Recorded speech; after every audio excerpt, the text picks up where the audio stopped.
Sud Radio, l'œil de l'expert. L'œil de l'expert, c'est Lionel Mauguin. Bonjour Lionel Mauguin, vous êtes journaliste à 60 millions de consommateurs. Merci d'être avec nous ce matin.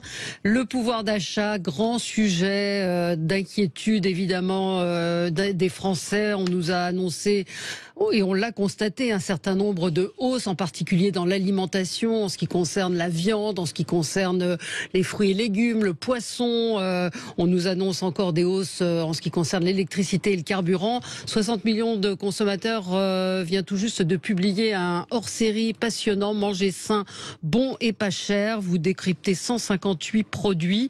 Parfois, on a des surprises et les grandes surfaces s'en sortent mieux que les grandes marques. Peut-être déjà sur cette question du pouvoir d'achat qui est évidemment au cœur du sujet de 60 millions de consommateurs. Est-ce que vous recevez des questions de vos lecteurs sur ce sujet ? On reçoit des lettres de gens qui se demandent ce qui leur arrive actuellement.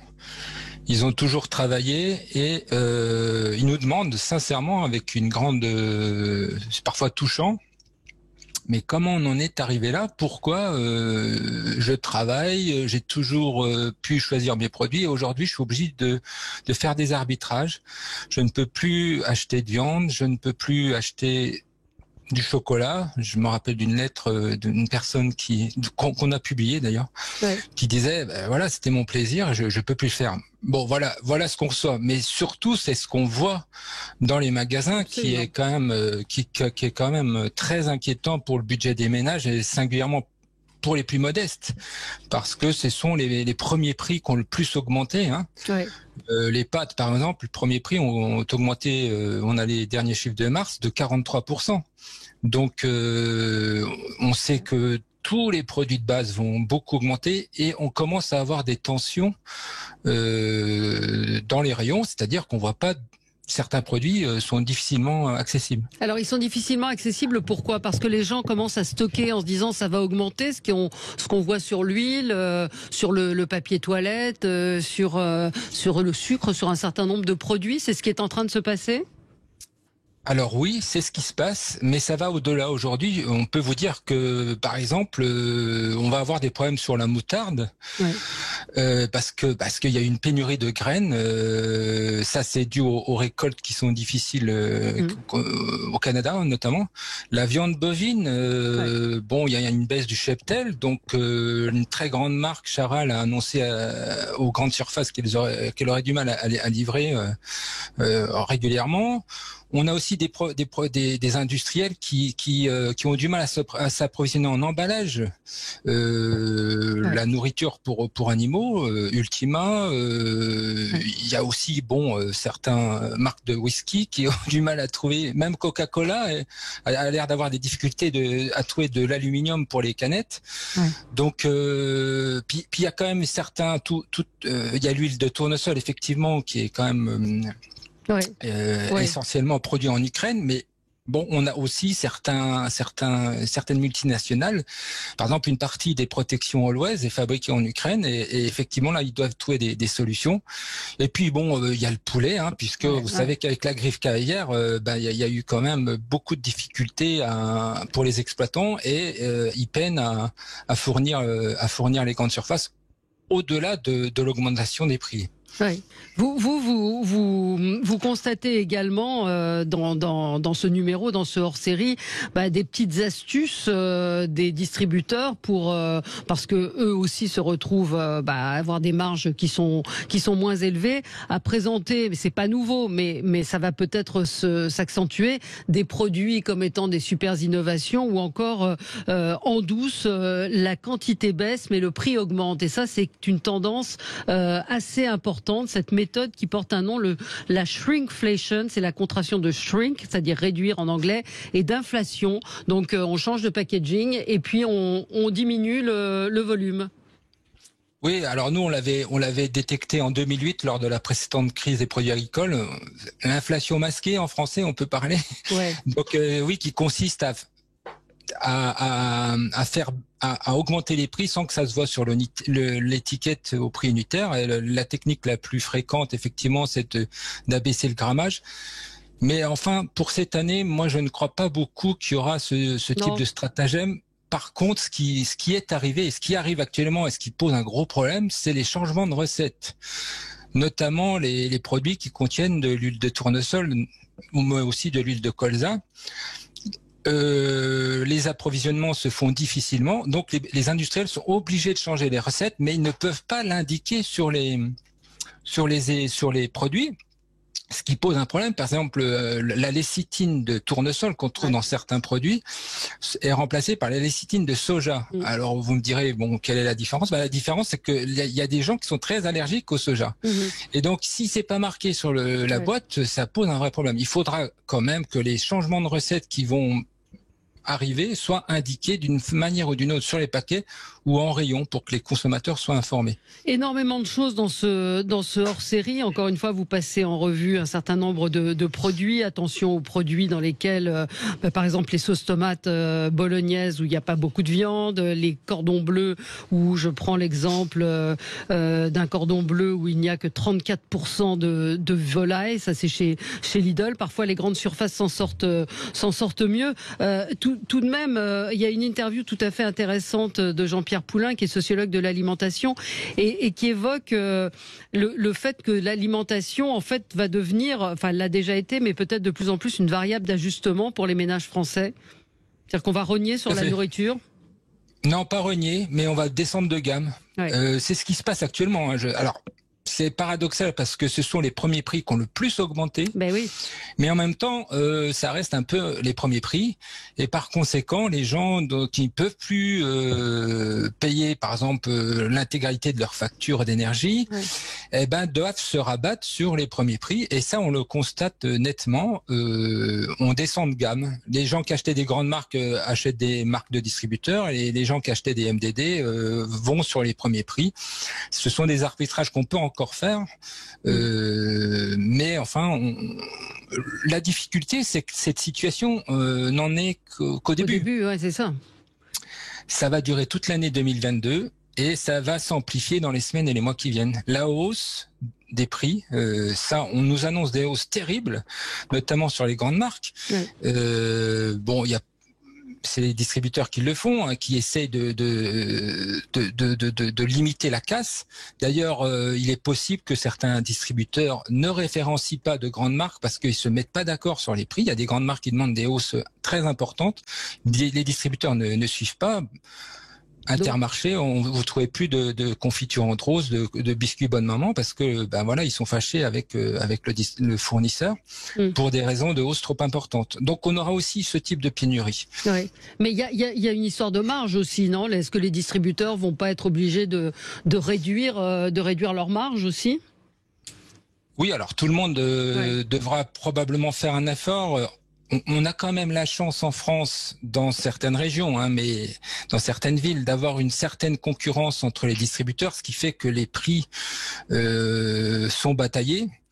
C'est pour ça d'ailleurs que les négociations commerciales se passent parfois aussi mal, c'est que les distributeurs sont très exigeants par rapport aux fournisseurs, et y compris des transformateurs qui n'auraient pas assez négocié leur relation avec les fournisseurs d'énergie. Donc ça va jusque là, et effectivement tout le monde essaye de limiter les hausses de prix, mais elles seront très très importantes. Malheureusement, on n'en est qu'au début. On n'en est qu'au début, c'est ce que vous êtes en train de dire. Effectivement, les grandes marques n'ont pas commencé leur hausse. Il y a un tableau qui est très intéressant, effectivement, avec ce que vous nous disiez sur les pâtes premiers prix qui ont augmenté de pratiquement de 40% quand c'est un peu moins de 20% pour les marques distributeurs ou les grandes marques. Le café, c'est pareil, ce sont ces premiers prix qui ont augmenté de près de 20%. Pareil pour le lait en poudre, les huiles, farine, semoule. Qu'est-ce qui s'est passé pour la viande? Vous dites il y a moins d'éleveurs. En fait, ils ont arrêté leur activité parce que l'augmentation du prix de la viande, c'est assez soudain. Oui, bon, enfin, c'est assez facile à expliquer puisque de quoi se nourrissent les animaux, Oui. c'est de céréales et les céréales ont flambé. Les producteurs ont dû aussi faire face à des hausses très importantes de leur fourniture d'énergie, que ce soit carburant ou électricité. Donc, vous allez avoir les œufs aussi qui vont être non seulement en très forte hausse, mais avec la grippe aviaire, on n'en aura peut-être pas toujours autant qu'on veut.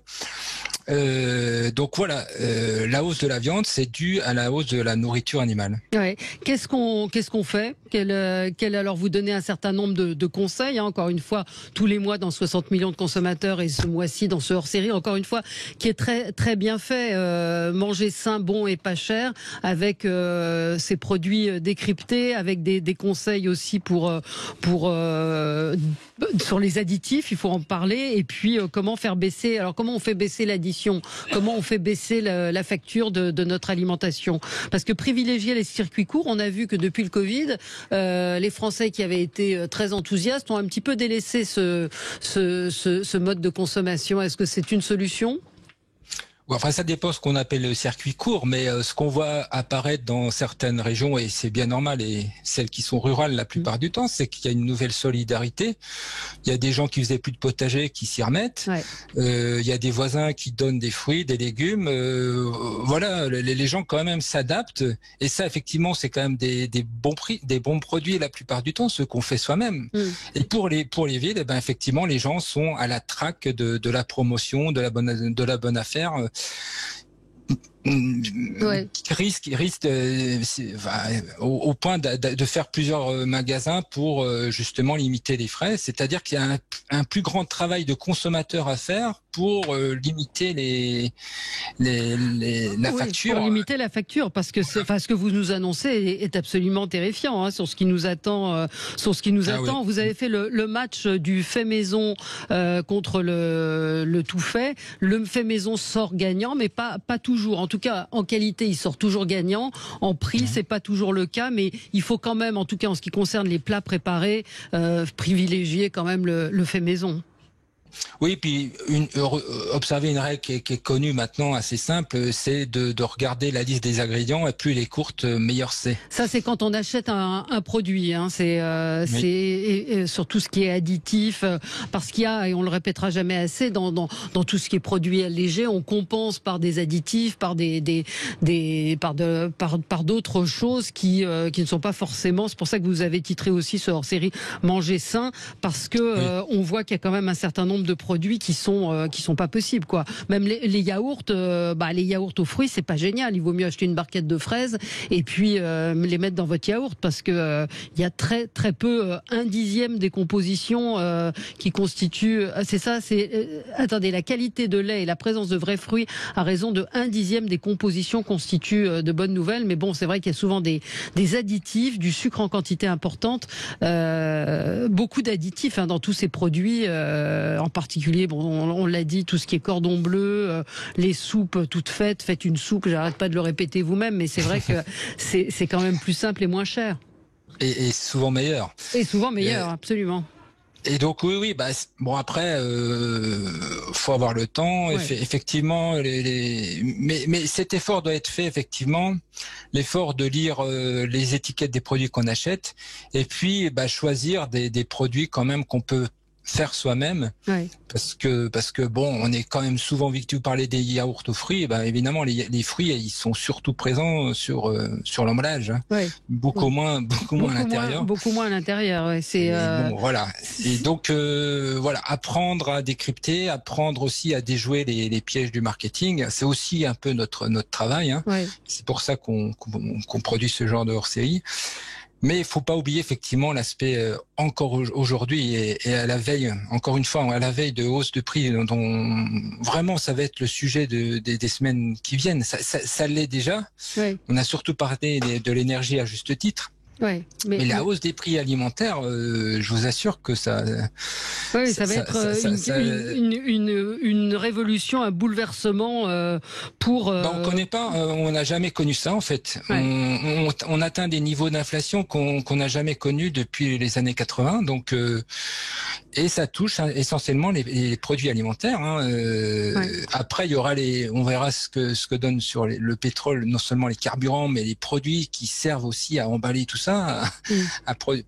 Puis à fabriquer certains produits. Pour l'instant, tout ce qui est dentifrice, hygiène, cosmétique est préservé de la hausse. On n'observe pas de hausse de prix sur ces produits-là, mais si jamais les emballages sont plus chers ou plus difficiles à trouver, effectivement, ça va être compliqué. Mais pour l'instant, c'est l'alimentation qui...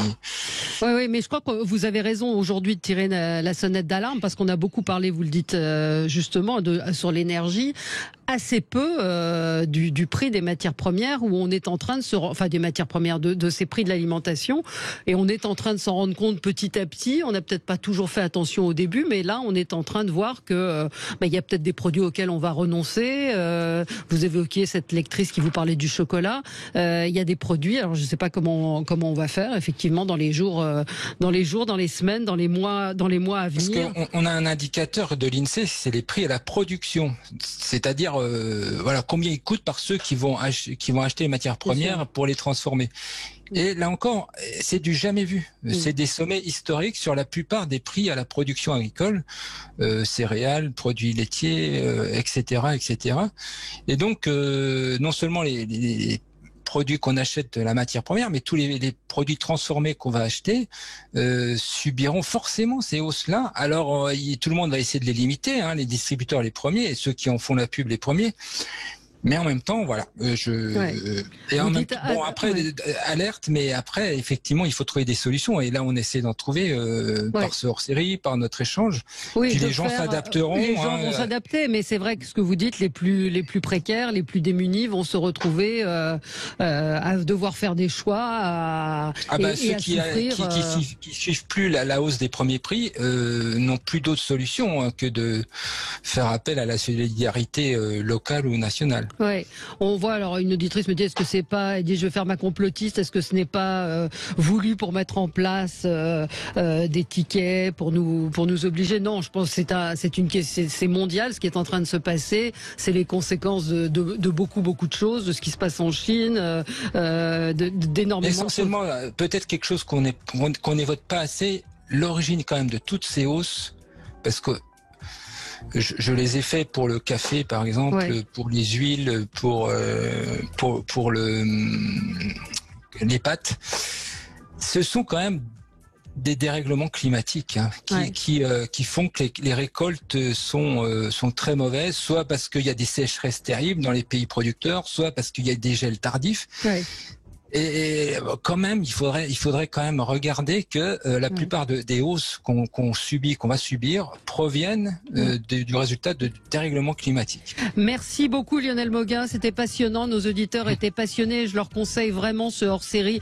Manger sain, bon et pas cher. Beaucoup de trucs pour déjouer les petits arrangements des grandes surfaces, des produits analysés, passés au crible, et puis des conseils de consommation qui sont tout à fait utiles. Merci beaucoup Lionel Mauguin, donc 60 millions de consommateurs, hors série, pouvoir d'achat à trouver dans tous les kiosques. Merci à vous. Sud Radio. Parlons vrai.